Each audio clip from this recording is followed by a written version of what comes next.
Bismillahirrahmanirrahim. Assalamualaikum warahmatullahi wabarakatuh. Selamat malam. Salam sejahtera untuk kita semua. Salam Om Swastiastu, Namo Buddhaya, salam kebajikan. Yang saya hormati Bapak Kepala Dinas Pertanian Tanaman Pangan Provinsi Jawa Timur. Terima kasih Bapak atas kehadirannya. Yang saya hormati Kepala Balai Besar Ramalan OPT Jatisari ini. Yang saya hormati Pak Kepala BPTPH Jawa Timur, kemudian para koordinator, subkoordinator, para narasumber yang hadir pada kesempatan ini atau mungkin besok. Yang saya banggakan seluruh peserta, adik-adik PUPT di seluruh Indonesia, kecuali 3 provinsi ya, Papua termasuk salah satunya. Di bulan yang baik ini tentunya kami mengucapkan selamat Hari Raya Idul Fitri. Minal aidin wal faizin, mohon maaf lahir dan batin. Kami mohon maaf atas segala kekurangan selama ini dalam melakukan pelayanan dan interaksi dengan kita semua, masyarakat lingkungan tanaman pangan. Dan tentunya saya juga mengucapkan selamat Hari Waisak bagi yang merayakannya ya, kemarin ya. Selamat tahun baru Waisak 1528 kalau tidak salah ya. Baik, Bapak dan Ibu yang berbahagia. Jadi Pak Kadis tadi memulainya dengan prestasi IKU ya Pak ya, IKU. Kalau Jawa Timur IKU itu ya Pak ya, IKU. Jadi prestasi kita diperlihatkan dari bagaimana kita mampu mengendalikan serangan OPT, jadi rasio jumlah yang bisa dikendalikan dari yang terkena, kira-kira begitu. Kalau yang terkena itu 100 hektar, kita bisa mengendalikan 75, berarti rasionya 75. Nah, batas minimal bagi kita di masyarakat perlindungan adalah 75, sekian persen ya. Dan alhamdulillah Bapak Kadis, Bapak dan Ibu semua, posisi kita adalah berada di 99%. Nah, tepuk tangan buat Anda semua ya. Tapi pesan saya begini, sering-sering ya adik-adik bersua sama petugas BPS ya, sering-sering. Maksudnya begini, kita mengenal satu data BPS. Kadang-kadang yang disampaikan oleh BPS itu adalah yang terkena kusuk. Suka-suka beda itu ya. Cari tahu lah, bersahabat, sering ngopi-ngopi bareng gitu ya. Anggap ngopi-ngopi bareng aja. Karena begini, settingnya BPS itu mengenal penyuluh. Jadi datanya data penyuluh. Jangan kalah sama penyuluh dong, BPT ya. Jadi saya gelitik adik-adik ini supaya berani sedikit ya. Karena data kita adalah data yang otentik sebenarnya dari BPT. Nah, ada suatu kejadian, saya diklaim begitu data-datanya adik-adik ini saya tonjolkan, Pak, itu yang khusus salah itu katanya. Ternyata lebih banyak. Itu dia, ya. Begitu itu kita nyari pembenaran akhirnya ya. Ngeles-ngeles sedikit lah kira-kira begitu. Tapi ini PR kita semua, bahwa karena satu data pertanyaan itu dari BPS, maka kita harus ikut ya. Kita harus bersama-sama dengan mereka, sering berkoordinasi, sering melakukan koreksi cek dengan mereka. Baik, untuk sementara ini posisi kita itu cukup baik. Pak Kadis dan teman-teman yang saya hormati, PHT ya. PHT ini apa? Pengendalian hama terpadu. Coba saya tanya dulu ini. Kita santai saja, jangan tegang-tegang ya. Kayak mau tes saja nih ya. Coba itu adik yang nomor 1, 2, 3, 4. Dari sini 1, 2, 3, 4. Nah ada. Nah ya, dari mana? Perkenalkan diri dulu. Terus apa itu PHT? Apa itu prinsip PHT? Nah nanti kalau 100 dikasih apa? Dikasih hadiah. Hadiah. Jalan-jalan ke Surabaya sepuas-puasnya. Sudah dong Pak. Ayo. Coba ya. Yang lain juga berenung. Apa itu PHT? Nah, prinsip PHT apa saja gitu ya. Sama tahu kita masih ingat ya semuanya. Assalamualaikum warahmatullahi wabarakatuh. Waalaikumsalam. Perkenalkan Pak Direktur, saya Roza, perwakilan dari Provinsi Jawa Timur, Bapak. Oh, Jawa Timur. Wah. 100 ini. Ayo Raja, biar didengar kita semua. Iya, seingat saya kalau untuk prinsip PHT itu ada budidaya tanaman sehat, kemudian petani pengamat, sama satunya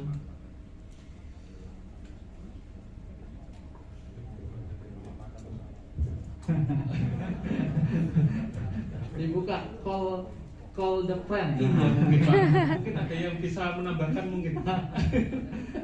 Padahal masih muda loh ya. Nah, coba saya mau tanya yang roda-roda seposite. Sama itu ya, angkat tangan, tidak ada satu juga kalau yang angkat tangan. Ayo Bapak, coba yang setengah muda sedikit. Nah, ya. Ya, santai Pak, santai. Baru datang apa ya? Nah, okay.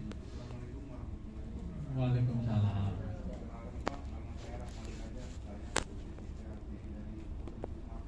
Sumatera Utara. Baik.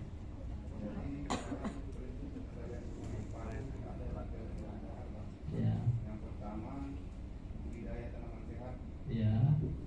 Yang pertama budidaya tanaman sehat, penggunaan varietas unggul, pemupukan berimbang. Yang kedua pemanfaatan musuh alami Pak, dengan cara menanam tanaman refugia, pengendalian UPT dengan menggunakan agen pengendali hayati. Yang ketiga pengamatan Pak, dengan melakukan pengamatan rutin. Dan ada satu lagi Pak, yang keempat petani menjadi ahli PHT Pak. Ya, hampir ya Pak ya. Iya, Hampir. Pak. Ya, baik, terima kasih. Ya, Pak. Jadi ternyata ya alami juga kita ya Bapak dan Ibu ya. Nah, hal yang menjadi prinsip dasar kita itu bolehlah kurang-kurang sedikit ya. Nah, di BIMTEK ini harus benar-benar menjadi hafal benar nanti itu ya, 4 prinsip dasar itu ya. Ya rejak ya. Nah, nomor swasta. Lali ya. Oke. Baik. Jadi kita semua berkumpul di sini di dalam rangka untuk mengasah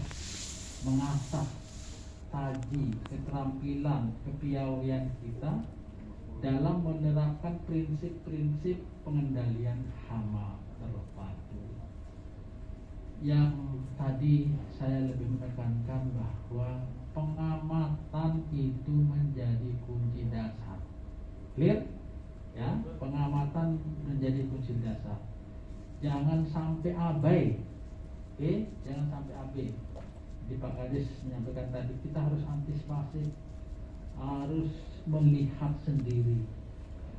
Kalau Bapak dan Ibu dari sisi jumlahnya itu masih kurang memang, tapi kan bukan berarti kita menyerah pada alam. Kita bisa mengajak petani tadi ya Pak ya, yaitu petani ahli ya. Nah, share ilmu, share pengalaman supaya dia membantu kita.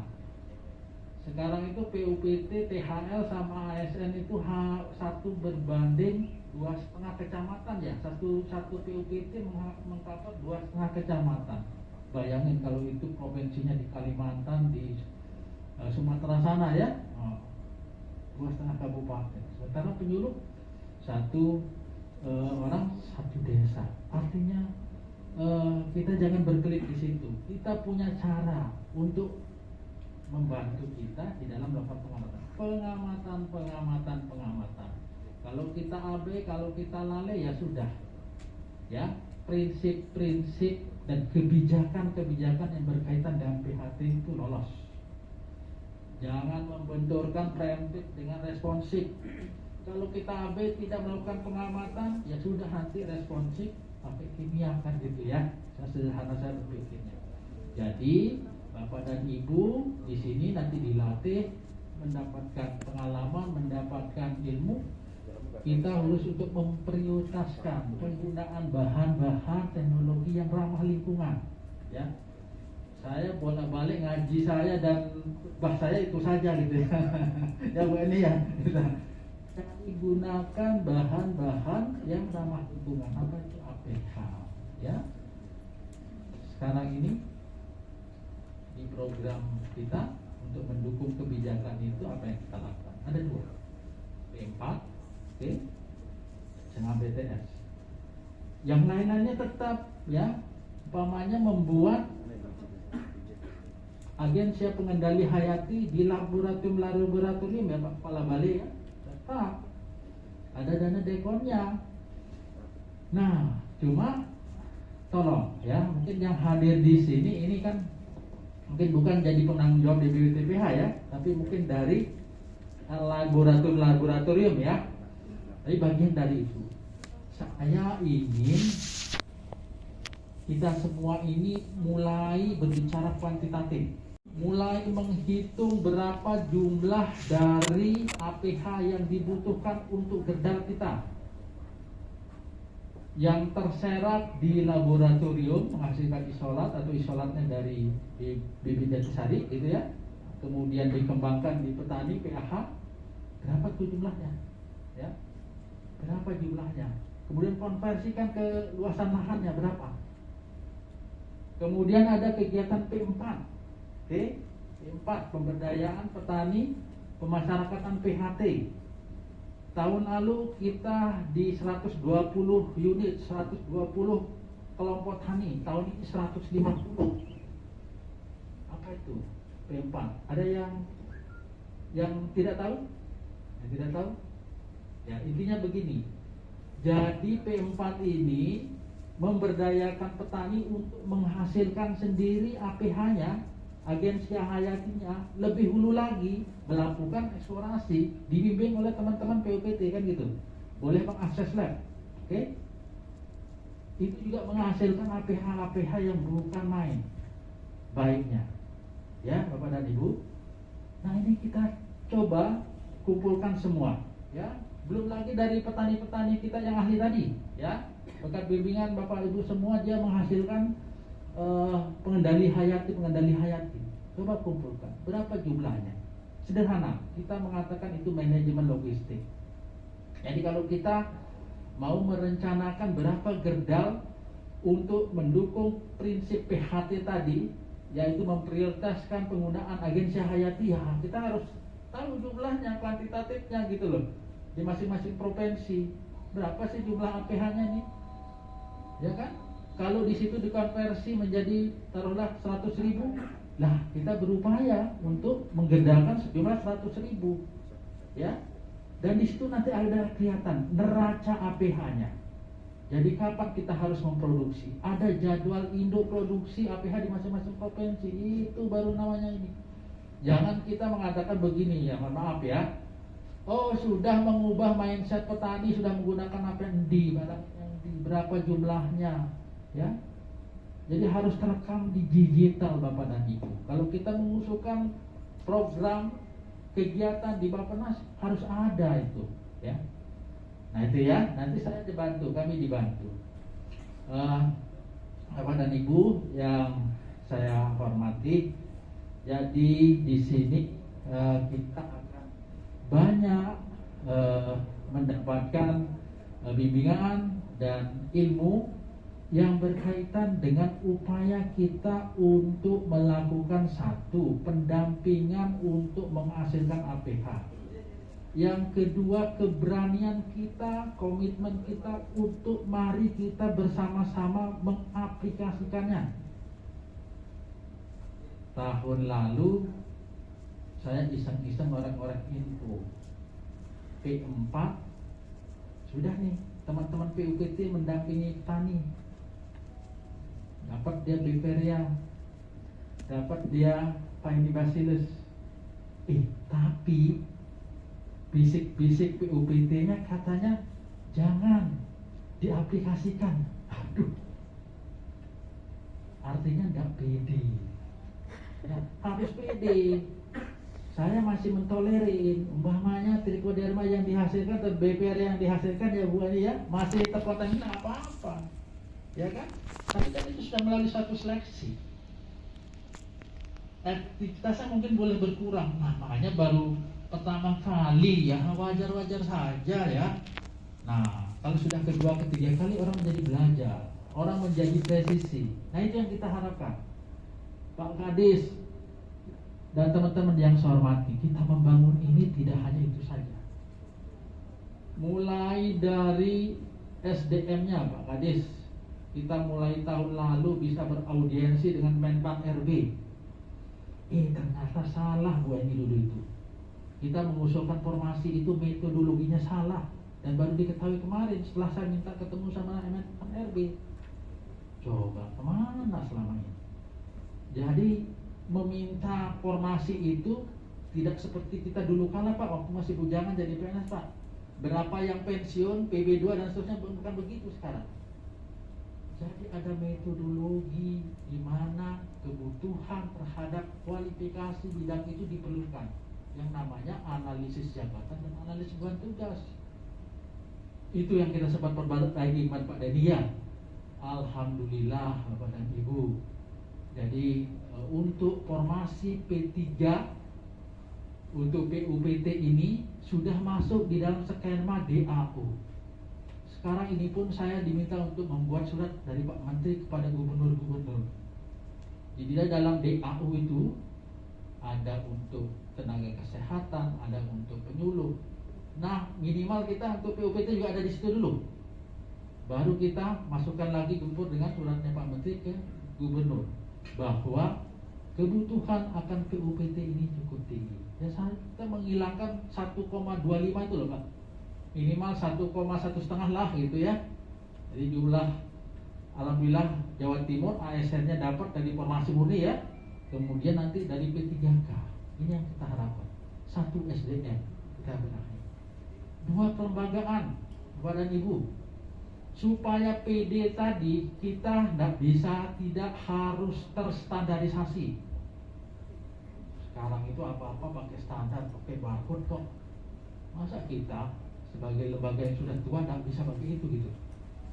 Kita sertifikasi, kita promote beberapa laboratorium untuk disertifikasi.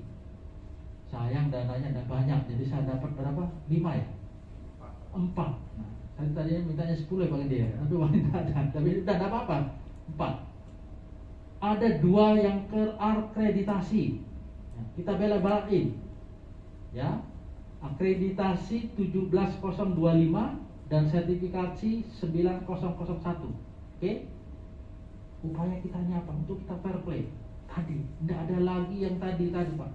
Sudah mendampingi membuat APH, tapi tidak berani mengaplikasikan, tidak pede. Nah, dengan adanya standarisasi ini nanti kita menjadi pede, kita terstruktur, kita menghasilkan produk-produk bermutu dan jasa yang bermutu. Ya, tidak hanya itu. Jadi Pak Kadis, memang ini perlu pembenahan ya. Komitmen untuk menggunakan APH, kemudian SDM-nya, kelembagaannya, bimtek kita serahkan. Kemudian kita tambah lagi dengan apa yang namanya budidaya tanam sehat DEM area. Jadi DEM area itu jangan ini hanya bantuan ya, semua petani gelem, semua petani mau, ya siapa yang tidak mau? Bantuan 1,6 benih ya, pupuk hayati, pembenahan tanah, pasti mau. Maksudnya apa? DEM area ini menurut pengertian saya sebenarnya 35.000 tahun 2021 dan 15.000 tahun 2022. Insya Allah kita akan chance lagi ya untuk 10.000. Tujuannya apa? Ini menjadi ajang dari kita semua untuk mengaktualisasikan diri. Nah itu Pak.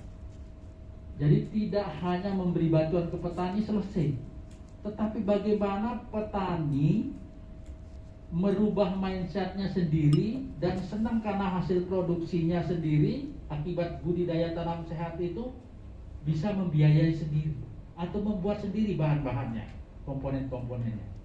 Itu baru top markotok. Kalau kita bisa mengubah itu bagus ya Bapak dan Ibu. Jadi jangan kita menginginkan BTS itu gas bantuan, tetapi adalah merupakan area untuk kita semua untuk mengaktualisasikan diri. Demo area, DEM area, gitu ya. Demo, tempat kita mendemokan kalian-kalian kita. Jadi nanti petani kalau dengan hasilnya itu tetap tidak mau membeli komponen-komponen yang masuk di dalam budidaya tanam sehat, ajarin dia membuat sendiri, ya. Ajarin dia untuk membuat sendiri. Ini momentum yang harus kita raih, saudara-saudara. Dalam kondisi di mana harga pupuk dan harga pestisida sangat melambung sekarang, sebenarnya pendekatan PHT ini harus kita dahulukan. Sekarang ini Pak Dirjen kita, Bapak dan Ibu, coba sedang mendukung Biosaka. Ikut anunya, seminarnya? Biosaka. Biosaka itu kepanjangan apa Pak Gandhi? Biosaka. Biosaka. Jadi kita kembali ke alam. Katanya kembali ke alam. Ya. Kembali ke alam. Menggunakan bahan-bahan alam untuk kembali ke alam. Daun, rumput diremas-remas kemudian diaplikasikan, katanya begitu. Itu mengandung zat tumbuh tertentu. Nah, kita ambil sisi positifnya ya. Maksudnya adalah bahwa mari Bapak dan Ibu, di lingkungan kerja kita bisa menghasilkan bahan-bahan alami, bahan-bahan biologi yang berfungsi sebagai zat tumbuh, yang berfungsi sebagai penambah unsur hara, yang berfungsi sebagai alat-alat pengendalian, bahan-bahan pengendalian. Intinya kita taruh begitu. Jadi Bapak dan Ibu, kembali ke prinsip PHT bahwa kita harus mendukung ini masing-masing. Ya, kita harus berkomitmen untuk itu. Nah, disinilah Bapak dan Ibu komitmen kita dituntut. Nah, mudah-mudahan pada kesempatan BIMTEK ini kita menjadi nanti kembali. Pokoknya saya mau mendampingi kegiatan-kegiatan yang mengaplikasikan agensia pengendali hayat. Bukannya haram hukumnya kalau kita menggunakan pestisida kimia, tetapi tolong dicatat Bapak dan Ibu. Ini yang sering kita lupakan. Di prinsip PHT itu yang ketiga, dibolehkan menggunakan pestisida kimia, tetapi harus dengan bijaksana. Dan apa lagi satu? Ayo Mbak Ari, di prinsip ketiga, ojek boleh nanti dikasih jalan-jalan ke Jogja? Hah? Apa? 6 tepat. Apa itu 6 tepat ya? Oke. Satu, yang poin ketiga itu adalah menggunakan pengendali kimia dilakukan dengan bijaksana dan dari hasil pengamatan. Nah ini yang suka dilupakan ini, hasil pengamatan. Jadi ujung-ujungnya pengamatan ya Bu, balai ya, balai besar ya, hasil pengamatan. Jadi kalau hasil pengamatan kita abai tidak ini, ya tidak valid itu kita melakukan pengendalian dengan kimia. Jadi boleh asal dengan bijaksana, ya 6 tempat tadi Bu Ari bilang, dan hasil pengamatan, ya. Nah ini, ya nanti kembali mudah-mudahan di dalam beberapa hari ini kita diberi refreshing terkait dengan ilmu PHT kita. Jadi Bapak dan Ibu, tidak banyak hal yang perlu saya sampaikan.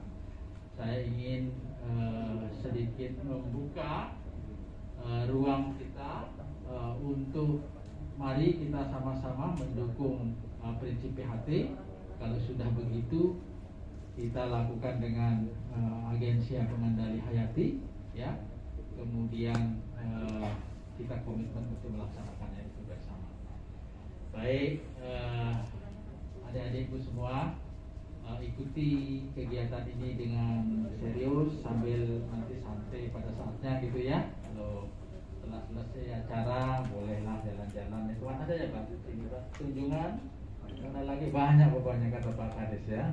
Pak Kepala Balai siap untuk menggait ya teman-teman semua, terutama ibu-ibu tadi Pak ya, habiskan dompetnya di sini ya. Banyak kuliner di sini bisa dibawa ke tempat masing-masing. Baik, dengan mengucapkan Bismillahirrahmanirrahim, acara bimbingan teknis untuk PHT secara resmi saya buka. Terima kasih. Assalamualaikum warahmatullahi wabarakatuh.